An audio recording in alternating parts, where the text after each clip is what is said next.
আসসালামু আলাইকুম। Welcome to tech home. Dear viewers, কেমন আছেন সবাই? আশা করছি সবাই অনেক অনেক ভালো আছেন। হাজির হয়ে গেলাম নতুন একটি ভিডিও নিয়ে। আমি আছি সাইফ আপনাদের সাথে।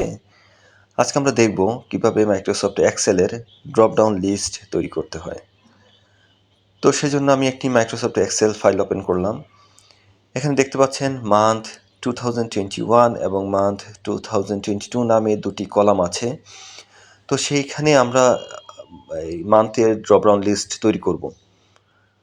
তো সেজন্য আমি পাশেই প্রত্যেকটি মাসের নাম লিখে রেখেছি এবং অন্য একটা শিটে শিট 1-এ আমি সেটা প্রত্যেকটা মাসের নাম লিখে রেখেছি। তো আমরা দেখব যে কীভাবে পাশের যেই লেখা সেখান থেকে এবং অন্য শিট থেকে আমরা কীভাবে ড্রপ ডাউন লিস্ট তৈরি করতে পারি।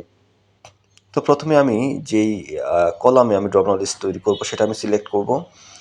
তারপর আমি ডাটা অপশনে যাব, সেখান থেকে ডাটা ভ্যালিডেশন যে অপশনটি আছে সেখান থেকে যে অ্যালাউ যেই অপশনটি আছে সেখান থেকে আমি লিস্ট সিলেক্ট করব এবং নিচে যে সোর্স অপশনটি আছে সেখানে আমি কার্সর রেখে আমি যেই যেই নামগুলো আমি ড্রপডাউন লিস্টে রাখতে চাচ্ছি সেইগুলো আমি সিলেক্ট করব।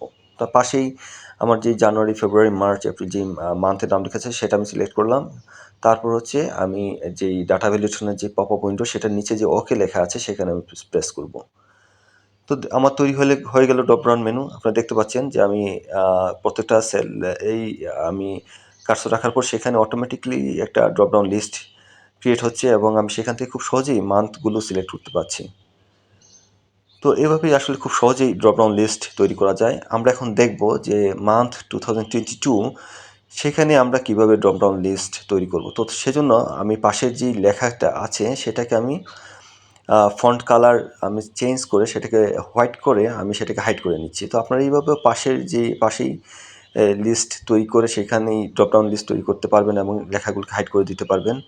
তো আমি এখন মান্থ 2022 এই সেলটিতে ড্রপ ডাউন লিস্ট তৈরি করবো। সেজন্য আমি চলে যাচ্ছি ডাটাতে, তারপর হচ্ছে ডাটা ভ্যালিডেশন, তারপর হচ্ছে অ্যালাউ থেকে লিস্ট এবং আমি যে সোর্স অপশনটি আছে সেখানে কার্সর রেখে আমি পরবর্তী যে শিট 1 সেখানেই যে আমি লিস্টটা তৈরি করে রেখেছি সেটা সিলেক্ট করব, করে আমি ওকে দিব। আমার খুব সহজে আমার তৈরি হয়ে গেল ড্রপ ডাউন লিস্ট। আপনারা দেখতে পাচ্ছেন যে এখানে প্রত্যেকটা মান্থের নাম ড্রপ ডাউন লিস্টে আছে এবং সেটা আমি সিলেক্ট করে খুব সহজেই কাজ আমার কাজ করতে পারবো। তো আসলেই ড্রপ ডাউন লিস্ট তৈরি করা খুবই সহজ। আমরা আমাদের অফিসিয়াল এবং ব্যক্তিগত কাজে আমাদের এই ড্রপ ডাউন লিস্ট তৈরি করার প্রয়োজন হয়। তো আশা করছি ভিডিওটি আপনাদের ভালো লাগবে। তো আজ এই পর্যন্তই। ভালো থাকবেন। আল্লাহ হাফেজ।